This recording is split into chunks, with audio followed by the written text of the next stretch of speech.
because we were in Ohio, and that's not typically where you go to practice kiteboarding. But we thought, you know what, no biggie. So we had been playing with the practice kites, and we had really gotten those figured out. So we got out the actual kiteboarding kite, and we were in the middle of a soccer field, well, sort of by one of the goals. And my buddy and I were like, you know what, dude, I'm pretty sure this thing has enough power to lift you off the ground. Let's take this leather belt and connect you to this soccer goal. And he's like, yeah, that's fine, because I mean, that's not going to lift us both, right? We were wrong. I watched a kiteboarding kite drag a college freshman 2/3 of the way across the field while strapped to a soccer goal. And that was May of 2001. TJ, we went live. Oh my We went live. Oh, man. Welcome everybody to episode 120 of Sawdust Talk. And we have a special guest tonight. Her name is Joanie Sprague. Hi. And we are going to get into a chat with her. But first of all, I am Jessie, building Jessie. Down below me here is TJ of TJT Workshop. And TJ is going to tell you all about our sponsors. That's wonderful. Tonight we get to thank our sponsor, Surf Prep Sanding. Their 4x3 wiggle sander is a dream to behold, a pleasure to use, and an item worthy of your admiration and hard-earned dollars. If you haven't had an opportunity to put your hands on one of the Surf Prep 3x4s, shame on you. No, just kidding. Go ahead and see what you can do to track one down, pick one up, or get one into your hand. You'll probably leave with it. It is a delight. We also want to thank Scott from over at George Supply Co., who has been with us and behind us and beside us and supporting us, I think, since episode 3. So that's a pretty decent track record. Scott will get you set up with CA glue if you need it. I'm sure if you asked him with a pretty please, he might even be able to get you some custom labels for your own custom CA glue for all the cool kids that need to stick things together. But yeah, that's Scott over there at George Supply Co., helping makers get their merch into the hands of other makers and the people that they care about the most since at least 2021. At least 2021. At least. So, Joanie, you have been all over the place from what? His Next Top Model. Mm-hmm. To lip syncing, to making, to DIY, to helping all of the people under the sun and learning to say no. Just now learning to say no. Just recently. Good job. Good job. I don't know why I've always been such a people pleaser. Probably because I was like, I don't know, the oldest. And I wasn't like the coolest kid when I was younger. So I was always very nice. But I just now, like literally in the last 2 years, have started being like, no, no, I'm not doing that. And how does that make you feel? It makes me feel like a liberated grown up. But also kind of bad at the same time. And I'm like, oh, the guilt's taking over. Like, well, maybe later, but not right now. Okay. I don't know.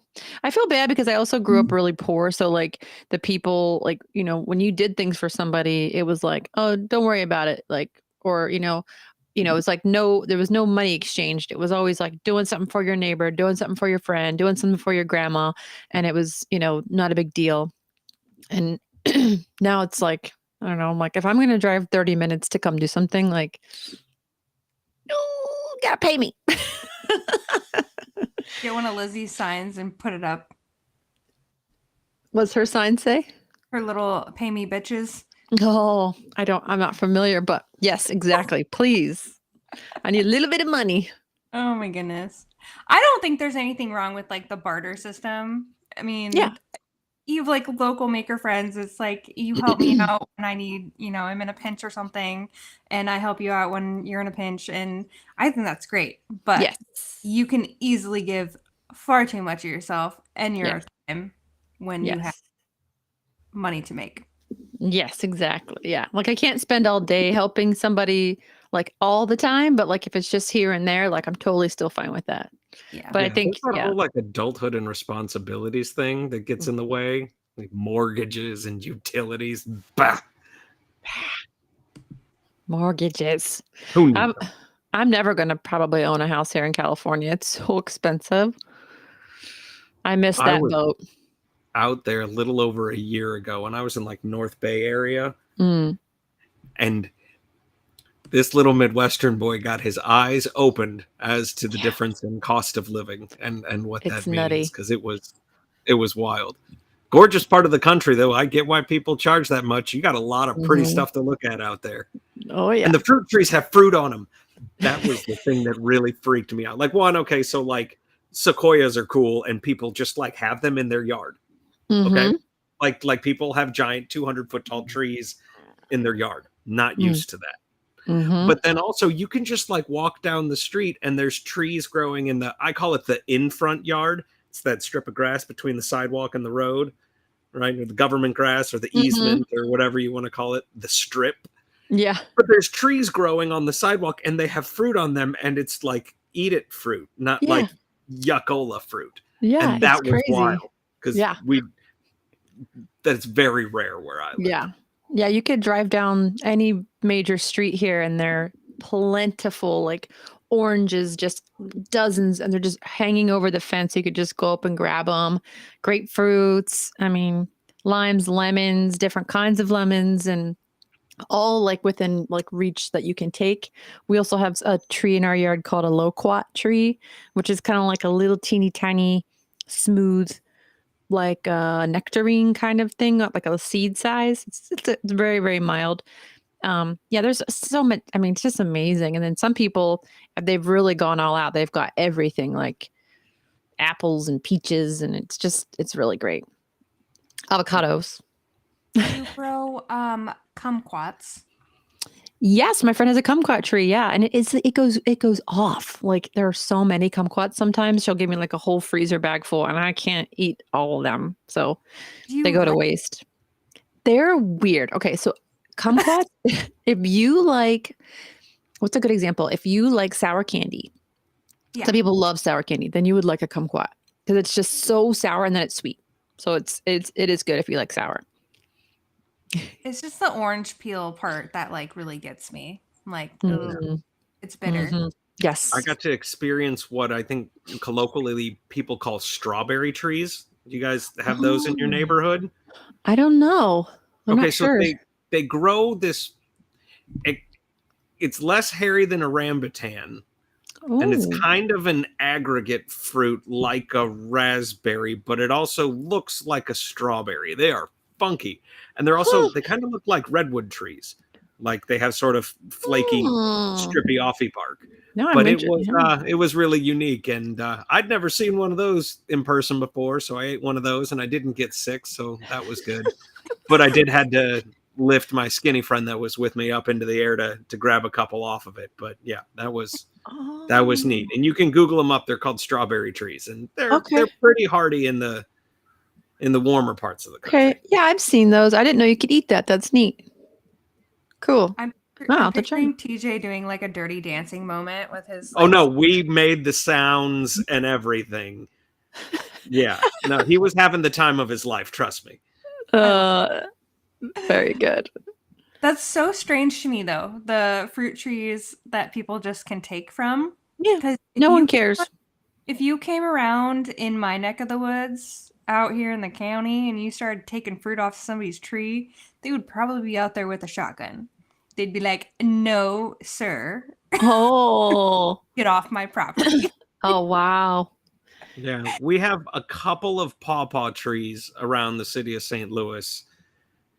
And the only reason I know that pawpaws exist is because of a song about bare necessities sung by a Yes. cartoon. But they are real and they will grow in St. Louis, which is pretty neat. And they taste kind of like vanilla custard, the fruit. It's funky stuff. Um, and then persimmons. We have persimmon trees that will fruit, Those are good. Mm-hmm. right? But like urban apple trees are all gross, right? Like Oh. bleh, right? Those Mm-hmm. they're covered in, I don't want to say vermin, but that's the least number of Oh, yeah. syllables. Your Mm-hmm. squirrels, then your possums and whatnot, and then the bees, and then they make a mess under the tree. Bleh. No Oh, thanks. man. I miss an East Coast crab apple. Like I want like a little apple, you can put salt on it and eat it. Like, I love that. And we don't have that kind of stuff out here. Yeah, I don't think you can eat a crab apple in Missouri. Ew. I think I did when I was a kid, which is why I'm making that face. Yeah.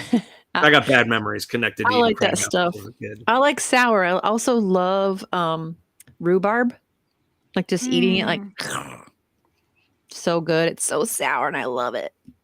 We used to, we have rhubarb at my house. We used to, as kids, just like dip it in grandma's sugar drawer. Just, it was Wait, yeah. Sugar what? drawer? What? She had a whole drawer of sugar.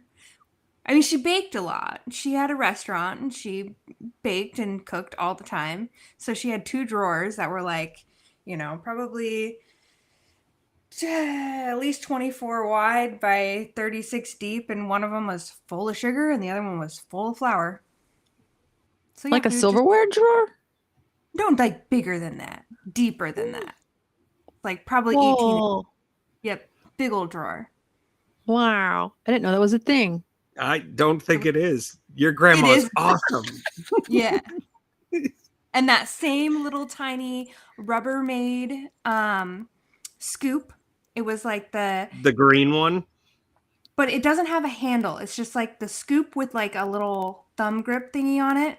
Mm-hmm. And that same thing lived in that drawer my entire life. I don't know if it ever got washed, which is kind of gross, but Yeah. I mean, you real can life.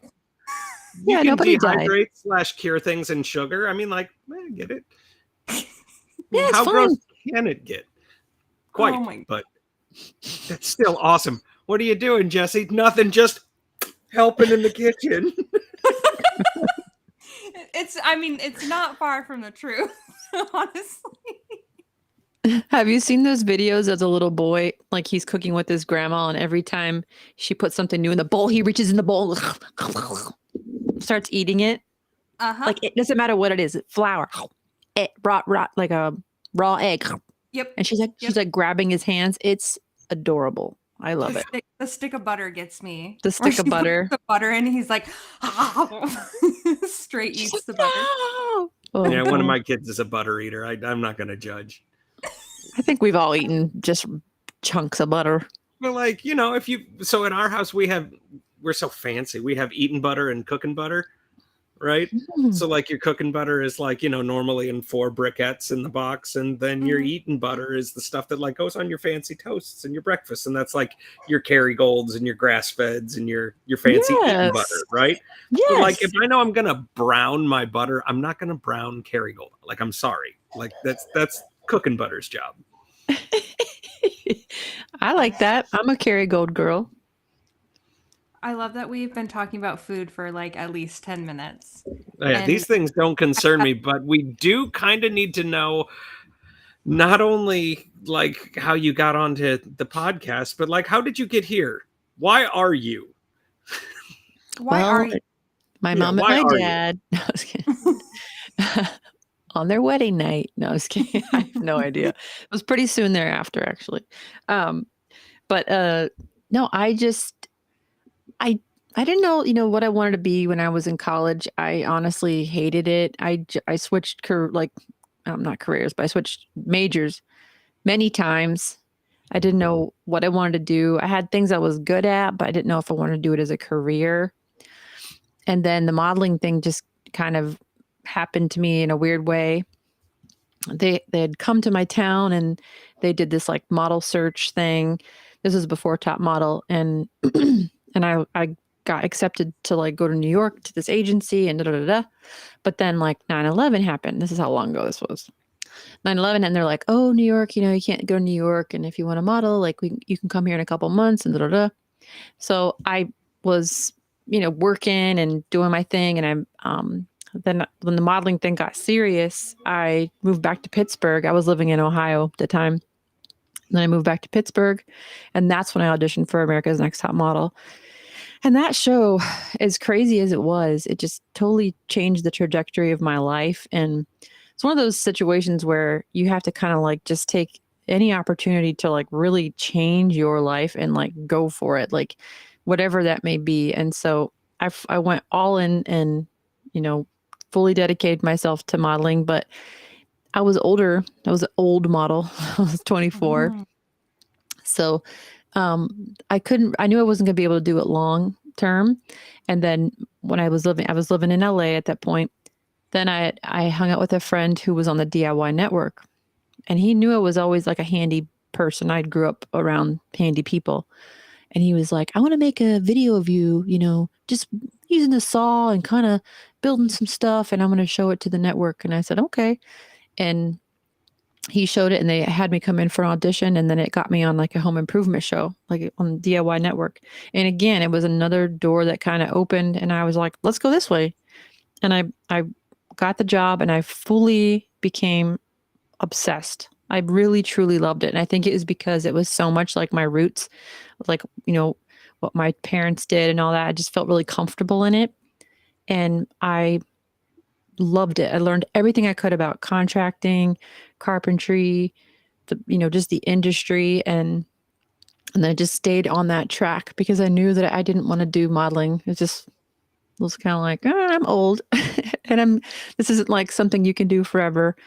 So yeah, then I just fully went into it, and that's why I'm here, because I just stayed into it, and actually it became a business for me, and I love it. It makes sense. It feels right.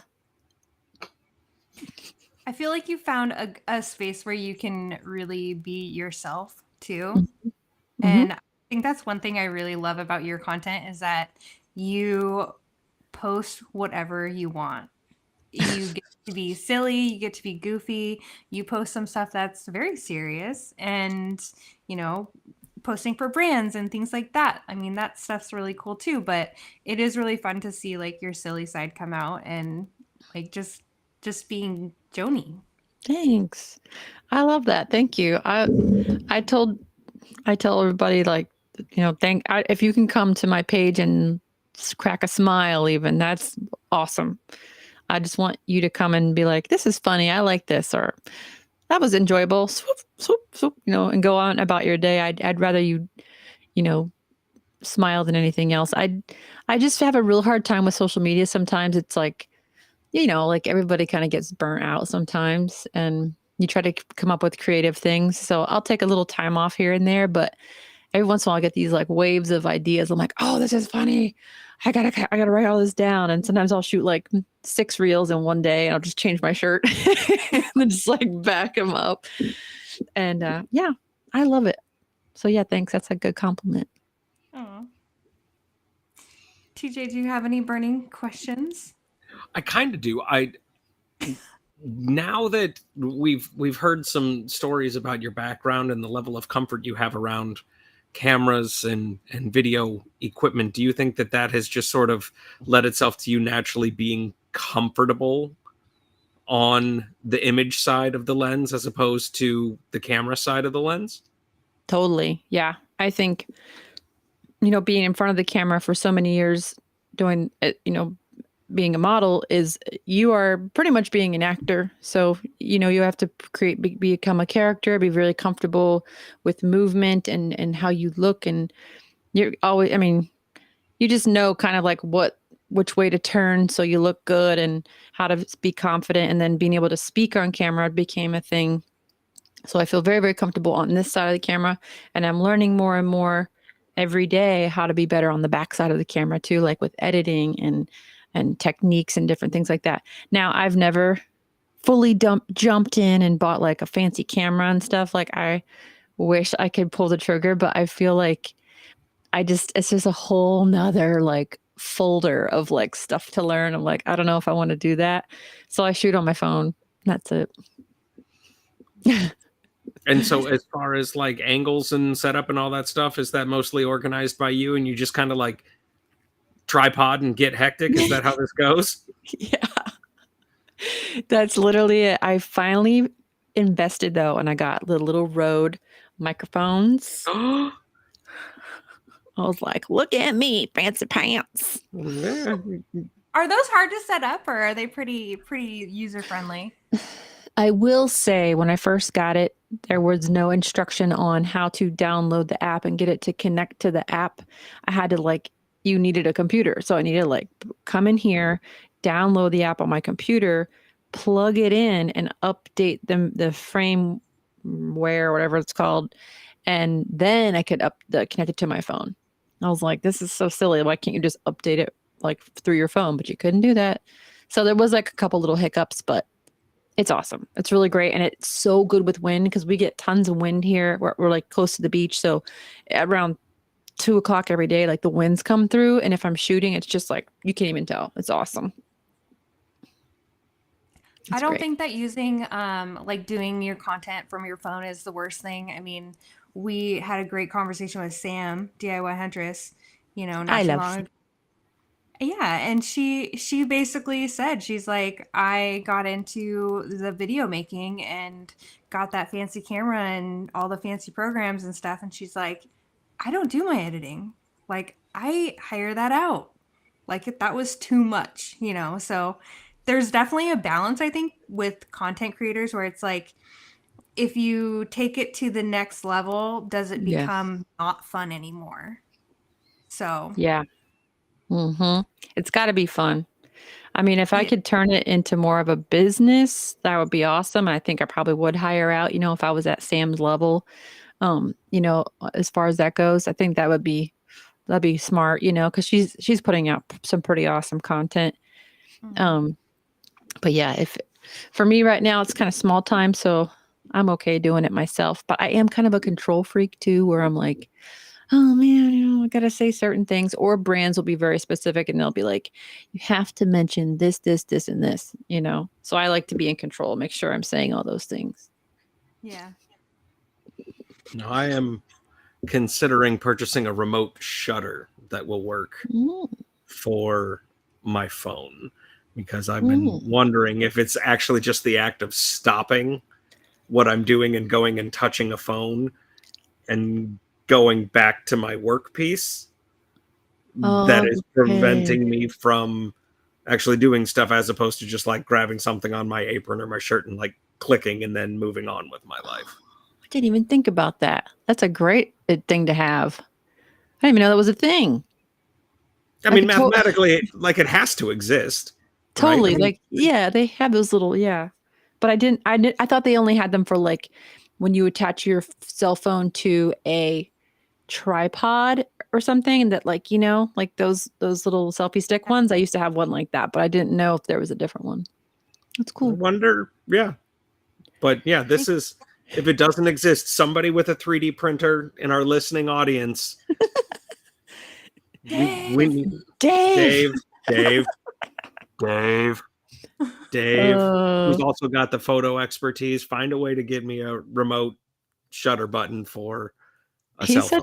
He's the best. He's like one of the nicest people, and he's the kind of guy that like will go out of his way to help you with stuff.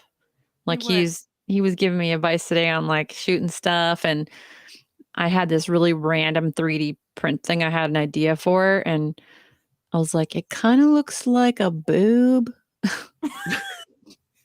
It's hard to explain. It's 12 inches in circumference. I'm like trying to think of all the words to describe it. And he actually nailed it. It's like the perfect, I needed two of them. They do look kind of like and but what they are, you're supposed to stand on them and then you can like balance like this. Oh yeah. Yeah.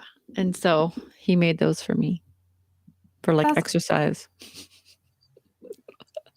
What is that? There's like a board. I feel like this would be such a good DIY. Oh yeah, those endo boards where you balance on a drum. Yeah, and it like goes back and forth. Thing's hard. Yeah, I can't. Hard. I can't Don't drink and wobble board or whatever it's called. Not a good idea. Those are two things I don't normally combine. However, I have been at wedding receptions where people dance to, it's a group dance, that not the electric slide, but it does involve the phrase wobble baby wobble with it. Oh, and yeah. It's not the Cupid shuffle either. I don't know. There's a name for it. I'm not I know that song. Yeah, precisely. Yep. I don't know the words, but yes. I have the best video of that from Workbench Con, and it was Colt Crit, Jeff Maker's Way. Like the lineup of boys in the front row that were dancing this song was amazing. It made I gotta me see that. I'll send it to you. And they wobbled with it. They wobbled with it. Mm-hmm. They wobbled well. That's great. I love seeing men wobble. I mean, it's pretty majestic. It's something that I wouldn't pay for a ticket, but I'd rather watch men wobble than girls do the butterfly or the twerking or something. Oh, the butterfly. I agree. The Tootsie Roll. That's amazing. Remember that from back in the 90s? I do. I lived that. That was my childhood. Oh, Totally. Okay, so there is 1,063 posts on your Instagram page. Okay. That's not very many. Which one do you think you would like to direct people's attention to if they happen to stumble across it either during or after this show? That is a tough one. Because like, what do I want them to see? Do I want them to like read my, like, there's like the first day of May for makers. They're like, hey, it's me. This is my name. This is what I do. It's kind of like, do you want to go there and just kind of get a little, synopsis of who I am? Or do you want to see like the silly stuff that I do? Or something that I like really I'm proud of, like some of my Carhartt videos where I do a ton of like, transitions and things in the video. I don't know. All of them are great. And then there's start at the beginning, and when you get to the end, stop. Yeah, exactly. There's like and the ones that I go viral on, don't click on those because those are terrible. I'm like, this is not even funny, and it got like 3.5 million views, and I'm like pretending to steal something from Ace Hardware. I was making a joke like I would never steal, and it's like, oh my god, Instagram, you don't make any sense ever. And then the stuff you put a lot of effort into, it's like won't get any plays, but then you do something stupid and it goes viral. And you're like, cool, all right. Yeah, that's how this universe works. You know what though? I think what I'll do when we hang up is I'll pin a couple, and those ones can be the ones you check out. Well, hot dang, cool kids. Sure. You don't have any pinned videos right now? I do, but I switch them up, because I don't know. Sometimes I switch them up if like there's something specific that I was talking about or a brand wants to see it. Yeah. I'll double check. I'll make sure that they're funny. Or I think they're funny. By the way, can we just talk about the debacle that happened to me yesterday on Instagram? Oh, please. So I'm in my followers and I'm like, I feel like I lost 100 followers. That sucks. And then I was getting followers. And I'm like, how come it's not back up to 0.6? I'm like, huh. So I'm like, wonder what's going on. So I go in and I look at my followers and I like can't see the exact number. Usually it'll be like 1,000, it'll like tell you the whole number. And I'm like, I wonder if I can see that. And then I see flagged for review 1,236 followers. Like it's flagged for review 1,236 followers. And I'm like, what's this? But yesterday it said 106. And I was like, oh, interesting. And then I was like, 106, that's not terrible. Remove all of them. And it was like 1,300 followers I erased. So my numbers just plummeted and I was like heartbroken because it's hard for me to grow. I can barely get followers as it is. And like for me to work so hard to get like 1,000 followers is such a big deal. And then just to go boom and they were all gone. I was like, I like couldn't get them back. I know. So that sucked. So don't do that. Don't go into the flagged and delete them. Don't do that. That's not 100% true though. And ironically, we're going to talk about Dave a whole lot tonight, I guess. But we were talking about this in a group message and he has some great insight on that because it does suck to lose those followers. But like what he said, he was like, if you had 100,000 followers and you only have 10,000 people engaging because you have all these, crap or fluff accounts. If those are gone, your engagement rate will go up, which in turn is supposed to make Instagram see that your engagement is higher and push your videos more. So it's like, Yeah. it's kind of a double-edged sword, but I mean, I get it. Like, you don't really need those rando followers that just never engage or follow and disappear into the abyss. Yeah. You're right. And he did mention that to me too, because I was super bummed about it. But like, for example, I got this guy here. His name is, I don't even know. He looks like he's maybe from Saudi Arabia or something, and it's all in Arabic, and he sells pots and pans. Should I follow him back? No, probably not. But I appreciate that he's interested in me. Maybe. Right. But Well, no, I'm then- just, who knows? But I'm like, is he spam? I don't know. But yeah, like this guy probably spam. Are they non-stick pot and pans? Are they hardened steel pots and pans? This is the cliffhanger. Man's got to have principles, and if we are going to be judgmental, let us judge upon his wares. Well, I do see some great looking pots with lids. I see some like fit together kind of Tupperware ones with like they all like nest inside of each other. I see a beautiful copper tea kettle. He's got some good stuff. This guy. Well, okay. But yeah, so I mean, I don't know. I'm not gonna go back now and erase 1,200 more followers. It's like, how many of my followers are spam? Now, if you're telling me I've already deleted 1,200 and now I've got 1,200 more that are bad, I'm like, I'm not doing that. No, I thank feel you. no. But I'm also not one of those people that would ever like pay for followers, because that really would mess up your engagement big time. Oh, absolutely.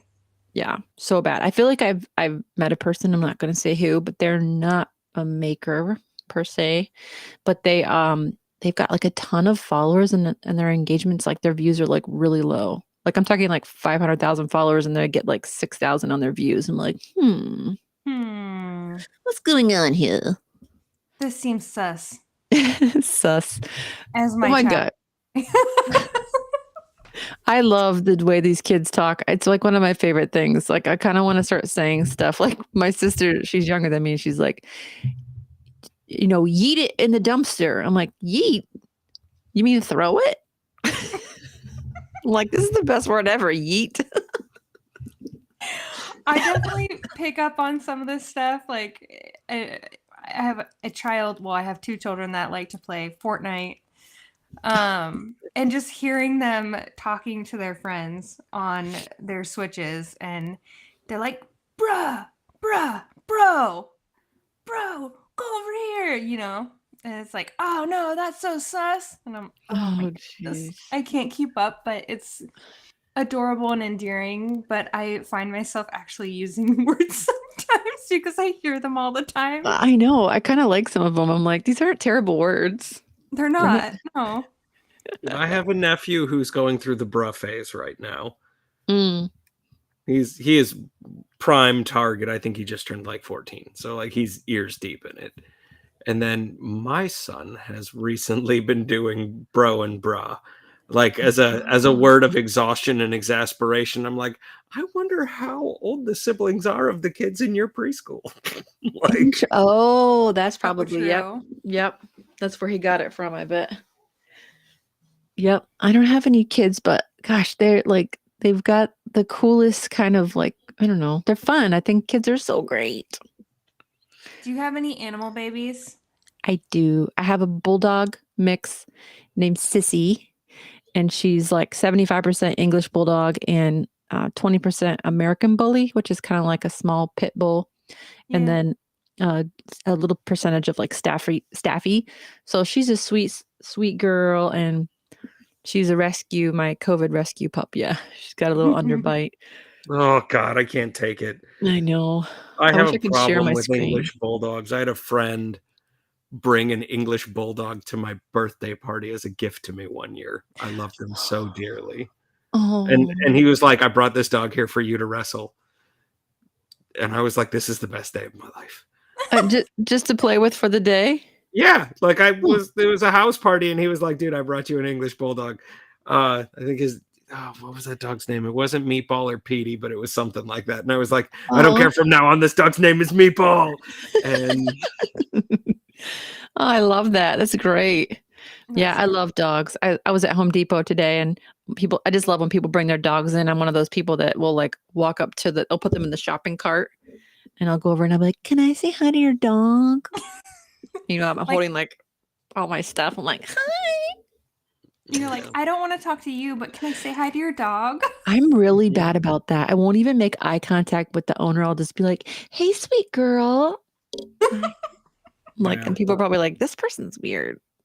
My dog is a celebrity at Home Depot. She's got like boyfriends and girlfriends on staff. Nice. That know her. That also means that I'm in Home Depot way too often. Yes. But she can surf the lumber carts. That's kind of her claim to fame. So she'll hop on a lumber cart and I'll just push her around on that all over the store. So wow. I'll have to try that with my dog. I don't know if she'd do it. I don't know. They really like it because then they don't have to walk. And you'd be surprised how appealing that is to a bulldog because they are mostly super lazy. Yes. Yes. Mine is very lazy. If you could get your dogs to front feet on, use their back feet to push the cart, I will buy you a gift card. Me or either TJ? One of you. Oh, because BB can skateboard, so that's actually not too far off. Oh yeah, Sissy, no, I don't think she would do that. She's a big scaredy cat. As much as I think she would enjoy the laziness of it. She's so afraid of like noises. Like if a city bus goes by and the air brakes go, forget it. She's out of here. Dunzo. Nope. No Any kind of loud sounds. No, it's terrible. And this is such a busy, like my neighborhood is it's way more like city than you would think. But if you guys ever want to come out and visit me, you're gonna be like, wow, this isn't what I thought at all. You live in a city. But yeah, no, my dog hates it. I'm in Huntington Beach, so it's gotten busy in the last 15 years I've been down here, and it turned from a sleepy town to like a super busy place. Like the traffic's insane. It's not what you think anymore. But if you ever want to come to the beach, come on down. I've made a Murphy bed right here just for you. Oh, wonderful. Yeah. Anytime. We get to unfold it to sleep in it, though, right? You're not going to Three Stooges us into the wall and then just leave for the weekend. No, and you have your own bathroom. So anytime you come on down, I'll cook breakfast for you. Looking up airfare. Flying to Santa Ana. I will be in California next week. So which part? I just don't know. Where is Surf Prep? Oh, that's right. I know it's like an hour and 15 minutes north of San Diego. That's right. So, okay. So this is an imaginary square. Okay. For those of you who can't see, Joanie is making shapes now. Yeah. She gave us the. It was a map. Okay. So here's the coast. Yep. Here's San Diego. Here's Tijuana. Tijuana's down here. Ole! And then here's Huntington Beach. Here's Tijuana and San Diego. And Surf Prep's like right here. Okay. So it's like an hour and a half this way or an hour and a half that way to get to me or to Surf Prep. So you would be like 3 hours away. I'm a good 2 hours from San Diego or an hour and a half to Surf Prep. And Surf Prep's like an hour and a half, not even to San Diego, just in a different direction. It's like an hour 15. I think we mapped it. No, I was looking because I have another friend in Flagstaff, and I don't know where Flagstaff is. I'm just terrible with directions. We're going to go back to the map. Okay.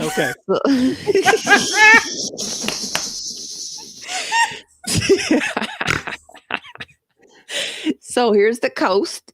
Okay, this is the width of California. Okay, you go all the way across, and Flagstaff's right here in Arizona. Okay. Just so you know, it's about 6 hours. I adore you so much. It makes me so happy. We're going to go back to the map. Please refer to the map. Oh, criminy, now I'm crying. Pretty good. But okay, you didn't answer my question though. So what sorry. is a little what town is Surf Prep in? Oh, It is in Lake Elsinore. Lake Elsinore. Thank you. Mhm. So for anyone listening, next Saturday, June 8th, from 11 to 3, we are having a maker meetup at the Surf Prep headquarters in Lake Elsinore. Thank you, Yes. Joanie. So if you are in the California, well, Southern, that's a horrible Southern, thing to say. If you were in the California area, which California, a tiny, tiny state. So, but yeah, if you're around, come hang out. yeah, if you can make it. Yeah, I think if you live in LA or South, come make the trip. Yeah. Some people are crazy. Like Mike Coffey will fly down here because he's wild man like that. He's about a 5-hour drive from here, but I bet you if he was available, he would totally fly down. He's sure. Cool. Yeah, he's cool. I know. I'm trying to get an idea of like who all's coming, and I don't have an idea. I know a few people for sure. Yes. I know. Do you know Wick? John Wicks Woodworks? Yes. Yeah, I think he might try to come. Hopefully, that'd be awesome. He was there last year, and then D. Miller. Yep, David. Yeah, David. Mm-hmm. He'll be there. Mm-hmm. He's really awesome too. And then I think Lindsay Woodbrain is going to try to come, and Handy Dandy Brandy. Yes. Try to come, and I'm trying to think who else. Maybe Rob. Rob, what is his whole screen name? Is it Redbeard or no? Ginger Woodwork? No, Ginger lives in New York. But and he's probably doing Renovation Hunters. Yes, right. I think they maybe are still shooting. Yeah. Rob Sandstrom Designs. Oh, okay. And then there's Temecula Yard Games guy. He's cool. He's a homie. But yeah, they all kind of live down around that area, so I'm sure they'll all try to come. Good. It'll be fun. I am debuting the beard to my maker friends in this trip. So my honey bunny boo boo. Your boo thing? My boo thing. Everyone calls him the beard because that's most of his face and body. But yeah, because you don't have the beard. The beard has a dude. The beard has a dude, yes. Very but he cool. hasn't come to anything yet. So he hasn't come to Workbench Con. He hasn't come to Maker Camp. And I'm like, you want to go to San Diego? He's like, heck yeah, I want to go to San Diego. I want to give Hannah a big old hug. So he's excited. Nice. Cool. Meet some peeps. Awesome. Yeah, I'm going to do everything I can to be there. Maybe I can get my husband to drive, and then I can have some White Claws when I get down there. Because there's always many coolers of White Claws. There you go. Not that's not my favorite drink, but when in Rome. When in Lake Elsinore. Elsinore. I'll get it. Oh goodness. And there is a real lake there. And actually, fun fact, Cal Fire they practice their swift water rescues and also other really interesting firefighter rescue and like helicopter and water stuff there at the lake. So it's really cool. There's a lot of fire stations down that way. That's awesome. Mm-hmm. It's pretty sweet. But yeah, that's kind of really random fact about me. So here's something you didn't know about me. I used to work with firefighters all the time. So I was working in TV, and then I took a break from that, and I was like, kind of thinking we were going to get engaged and stuff like that. So I was like trying to make as much money as I could. And my real good friend sold insurance. And so she was like, get your insurance license and come work with me. It's great money. And I work with firefighters and police. And I was like, fun. So So I got my license and I worked there for like a year and a half until we got married. And let me tell you something. I've been to every single fire station in Southern California, and they are like the most fun. Like firefighters are so much fun, and they're so cool, and they're all amazing cooks. And I mean, I've had some real adventures. Anyways, That's awesome. I sold insurance to firefighters. Do you Good people. you have a day job? Yes. Yes, I'm a full-time carpenter / handyman, I guess you could say. Handyman. I like Which that. pretty much means like I don't have a crew, so I just do the jobs that I can do by myself. Yeah. But I pretty much do everything except electrical and plumbing stuff. I'm not going to get in trouble for like not having a license in. Um, but lately it's been a lot of floors, tons of closets, just any kind of little handyman jobs, building people little cabinets, stuff that like big shops won't agree to because it's not financially worth it for them. But for me, it is because I'm just me, and if I'm going to do you a custom closet, that whole thing goes into my pocket. So Yeah. I'll take those jobs. Yeah, any day, all day long. And believe it or not, word of mouth is all I need around here. I'm busy, and it's fabulous. And then I make up a little extra cash here and there with social media. But yeah, my full-time job is handyman stuff. Handyman. Handyman. Handyman. Mhm. I can't. Mhm. I love it. It's great. I mean, sometimes I'm like, oh man, I wish I had an extra set of hands. If I had one more person, I could take on this job or do this or blah, blah, blah. And sometimes I have to wait for like my husband to get home if I'm moving like a, butcher block piece of countertop or a big slab or something like that. I'm like, yeah, it'd be great if I had a shop or a partner and stuff like that. But I'm not quite there. Maybe one day. So you posted, you actually went live. Was this I think it's your most recent live? Mm-hmm.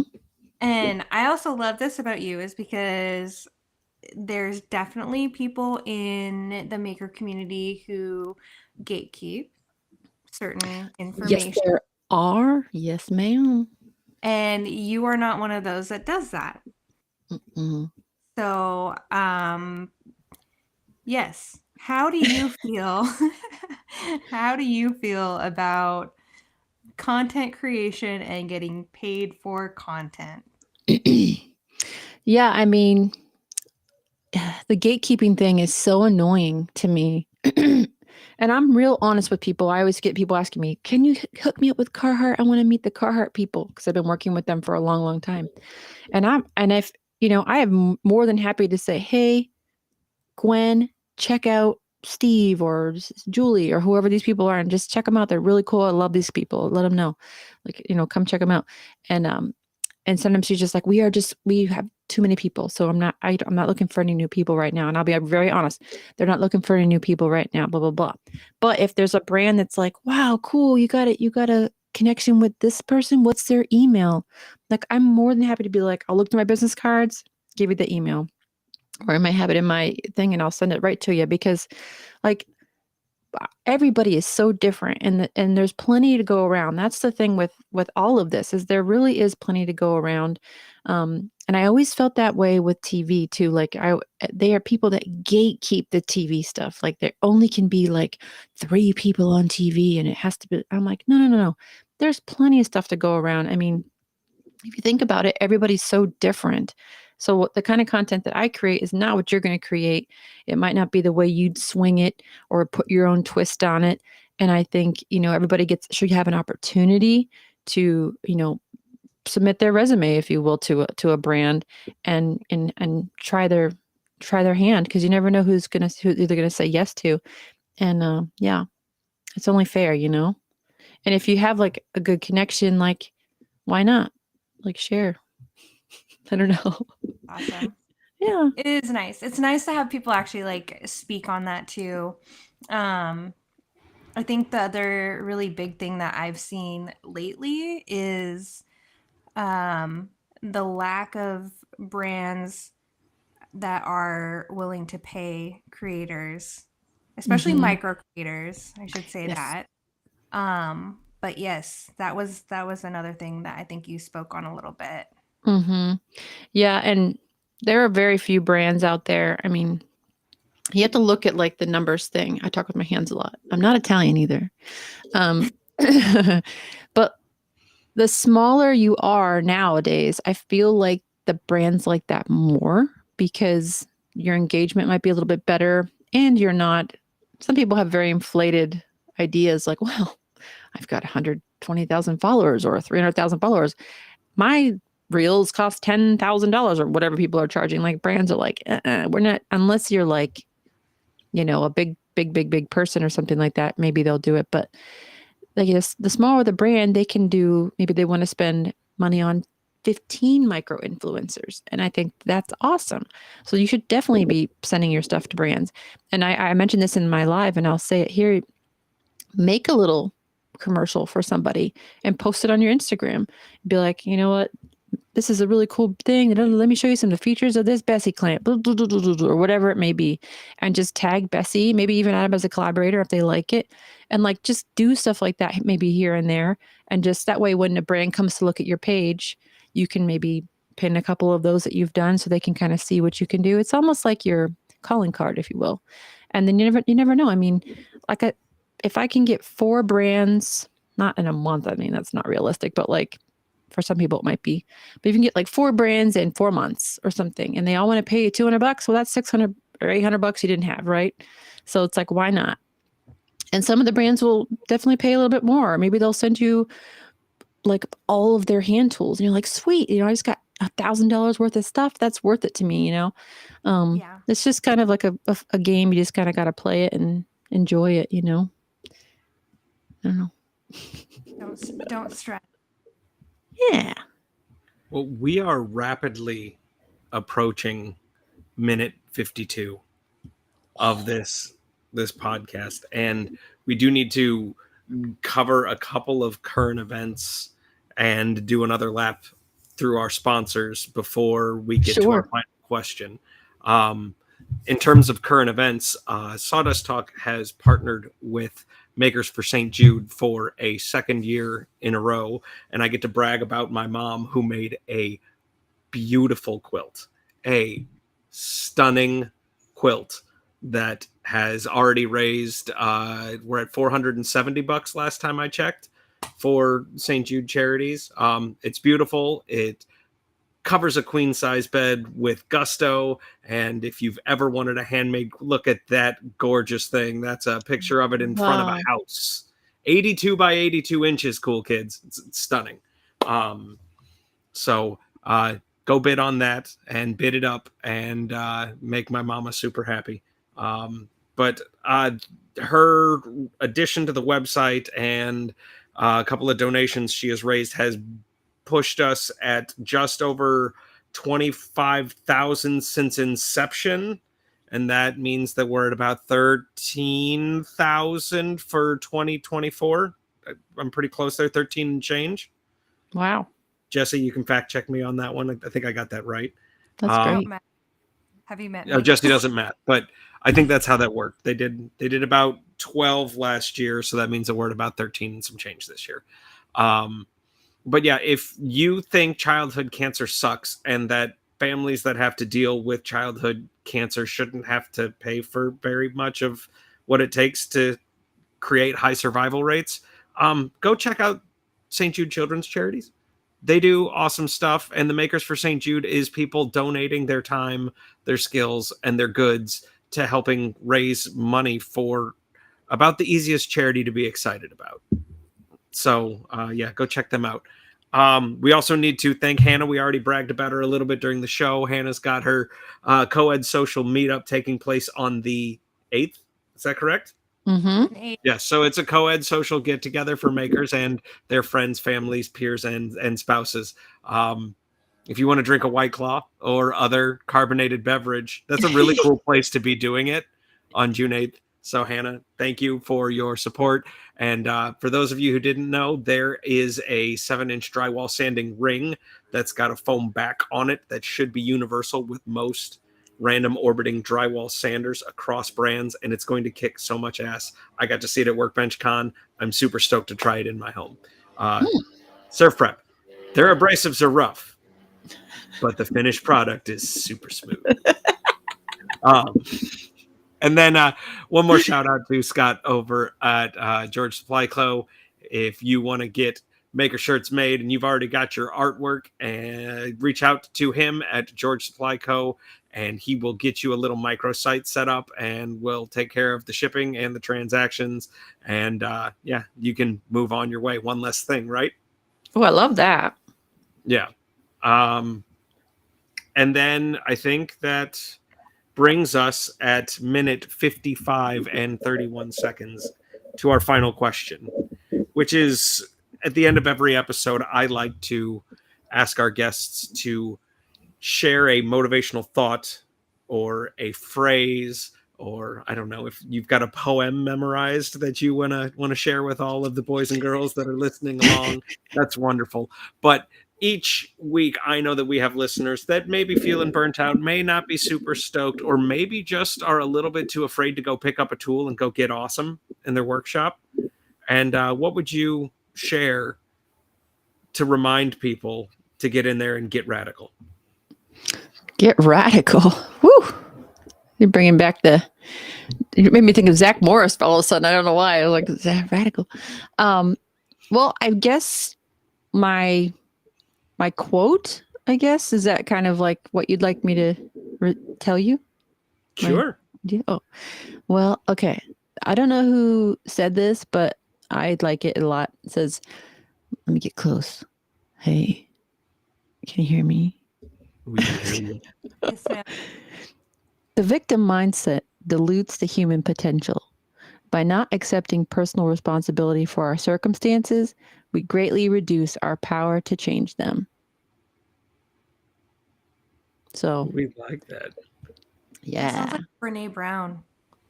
I don't know who it is, but it's really wonderful. And I think about that all the time. I really enjoy the stoic mentality and stoicism. And I think, you control only what you can control. And being a victim is really not helping you out. And a lot of people fall into the victim mindset, whether it has to do with your career or your personal life or whatever it may be. You control all that. These are all your choices. And I always say, like, if you're not sure where to go or what to do, just take a step in any direction. Just take a step forward and try one thing. If that one thing doesn't work, then try a step in the other direction. All you continue to do, you just need to move forward and you'll get out of whatever's behind you. And I have a dragonfly tattooed on my leg because they can only fly forward. They can't fly backwards. And that's how you should continually think about your life. You're only going forward anyway. You're only getting, you can't go backwards. So that's what I think about. Yeah. Step at a time. Yeah. I love it. Joanie, thank you so much for coming on and chatting with us. And I just adore you. I think you're wonderful. And you do bring joy to people.